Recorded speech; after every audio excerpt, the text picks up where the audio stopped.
పూజారులు లేకపోతే యాజకులు చేసే పని. వెయిట్ ఎ మినిట్ ప్రోగ్రామ్ను వీక్షించడానికి ఆన్లైన్కి వచ్చినటువంటి మీకు ప్రభు పేరట శుభములు కలుగునగాక.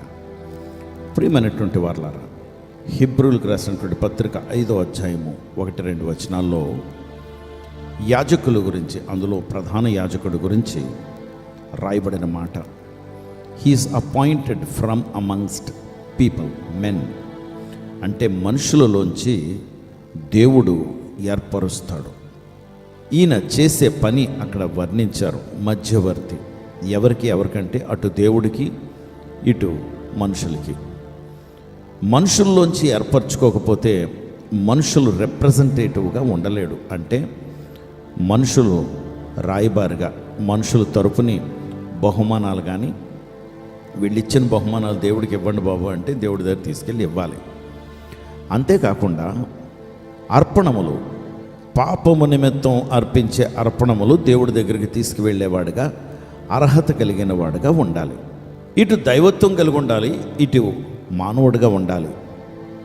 మన తరపుని దేవుని దగ్గర మాట్లాడగలిగిన వాడుగా ఉండాలంటే మనిషిగా ఉండాలి. అంతేకాకుండా దేవుడికి ఏది అవసరమో దేవుని దగ్గరికి తీసుకువెళ్ళగలిగినటువంటి అర్పణమా కాదా, దేవుడు మనసుని ఎరిగి దైవత్వం అంటే ఏంటో కలిగి ఉన్నవాడుగా ఉండాలి. అందుకే ఎక్కడ దొరుకుతాడు మనకి?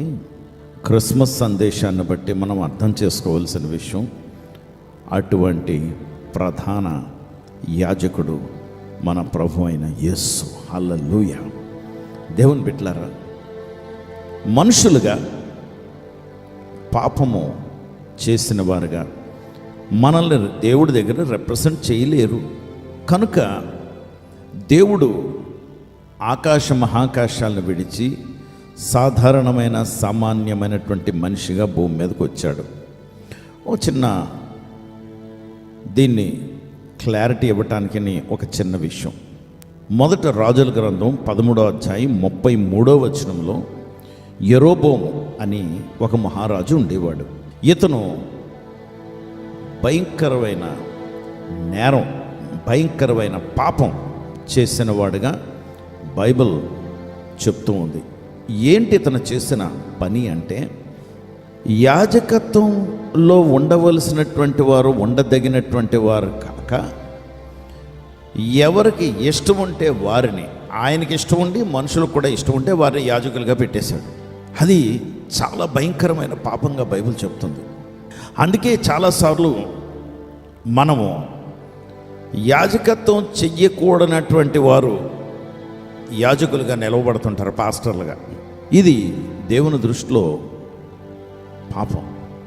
అయితే యేసుక్రీస్తు వారు భూమి మీదకి రావటాన్ని బట్టి, హెబ్రీయులకు రాసిన పత్రిక 4వ అధ్యాయం 14వ వచనం బట్టి, ఆకాశాల మహాకాశాల నుండి దిగి వచ్చినటువంటి దేవుని కుమారుడు మన ప్రధాన యాజకుడిగా దేవుడు ఆయన్ని ఎన్నుకున్నారు, ఏర్పరచుకున్నారు. He has been appointed as the great high priest, గొప్ప ప్రధాన యాజకుడు.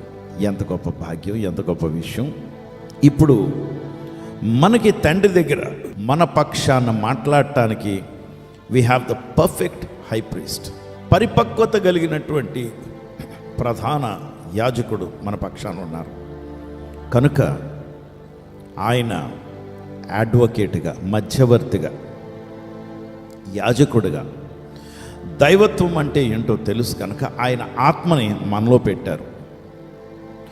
మనము దేవుని చిత్త ప్రకారంగా నడుచుకుంటూ ఈ లోకంలో ఒకవేళ ఎప్పుడైనా ఏదైనా పొరపాటు చేసినా, తప్పు చేసినా ఒప్పుకో అని ఆయన మనలో ఒప్పిస్తారు. మనం ఒప్పుకోగానే దేవుని దగ్గరికి ఆ ప్రార్థన వెళ్తుంది, దేవుని సన్నిధికి. అప్పుడు ప్రభు అయినటువంటి యేసు అక్కడ మన ప్రధాన యాజకుడు, అక్కడ బలిపీఠం దగ్గర నిలవబడి ఉన్నాడు.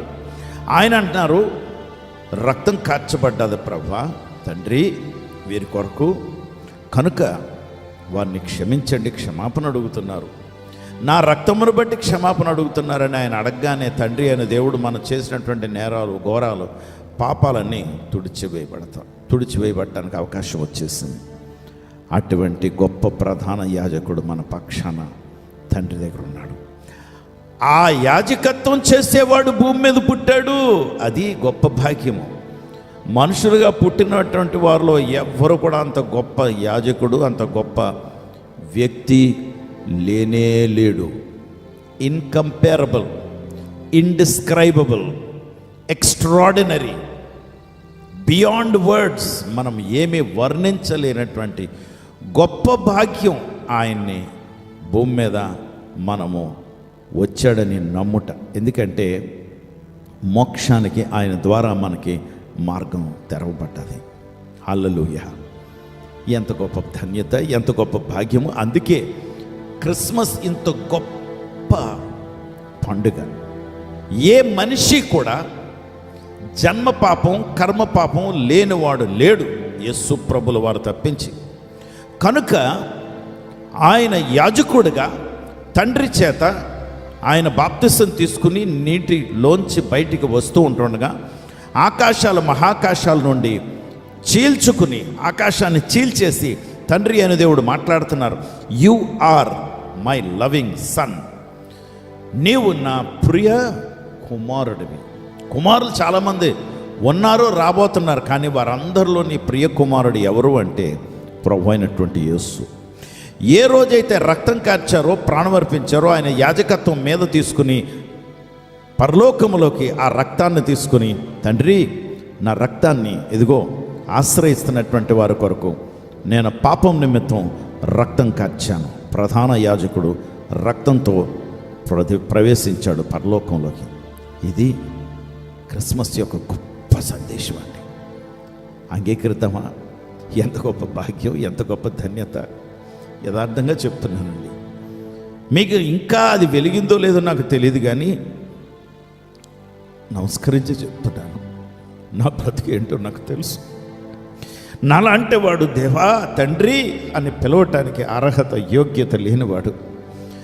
దైవత్వం యొక్క ఏ చిన్న పిసరు కూడా, even a small nano bit, చిన్న విషయం కూడా నేను కలిగి ఉండకూడదు. ఆయన పిలవకూడదు. అపవిత్రమైన నోరు, అపవిత్రుణ్ణి. దేవుని బిడ్డలరా, అలాంటి అపవిత్రుణ్ణి ఆయన నాకు, ఆయన రాజ్య సువార్త ప్రకటించడానికి ప్రభు అయినటువంటి యేసు కలంకము, డాగు, మచ్చ లేనివాడు, పాపం లేనివాడు. అలాంటి పవిత్రుణ్ణి నా రక్షకుడిగా నేను అంగీకరించడం ద్వారా నేను పవిత్రుడిగా మార్చబడ్డాను.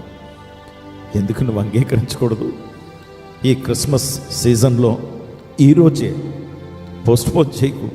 ఆయన్ని అంగీకరించి పవిత్రుడిగా మార్చబడి నీవు నీ పక్షాన అక్కడ దేవుని ఎదుట, దేవుని సన్నిధిలో మన ప్రభు అయినటువంటి యేసు గొప్ప ప్రధాన యాజకుడిగా నిలవబడి ఉన్నాడు. ఆయన రక్తాన్ని ఆశ్రయిద్దామా? పరిశుద్ధుడా ప్రభువా, నీకు వందనాలు, స్తోత్రాలు. ఈ గొప్ప ధన్యత నాకు అనుగ్రహించడానికి ఈ భూమి మీదకి వచ్చావా ప్రభా? ఎంత గొప్ప భాగ్యం. మాటలు రావు ప్రభా. నేను మాటల్లో నేర్పరిని కాదు, తడబడుతుంటాను, సరిగా మాట్లాడటం రాదు. అయినా నా జీవితాన్ని మార్చావు కనుక కృతజ్ఞతతో నీ గురించి, నీ ప్రేమను గురించి ప్రకటిస్తే కొందరైనా అంగీకరిస్తారేమో అనే ఆశతో ఈ ఉదయం ఇదిగో నీ బిడ్డలకు ప్రకటిస్తూ ఉన్నాను. ఈ క్రిస్మస్ సందేశాన్ని వారు పొందుకుని తద్వారా నాయన యాజకుడు ఉన్నాడు మా పక్షాన పరలోకంలో మాట్లాడటానికనే నిరీక్షణ నీ బిడ్డలకి కలుగు చేయటానికి ఈ మాటలు వాడుకొని తద్వారా వారిని దత్తత చేసుకోమని, నీ బిడ్డలుగా వారిని అంగీకరించమని యేసుక్రీస్తు వారి నామములో ప్రార్థించి వేడుకొంచున్నాం తండ్రి.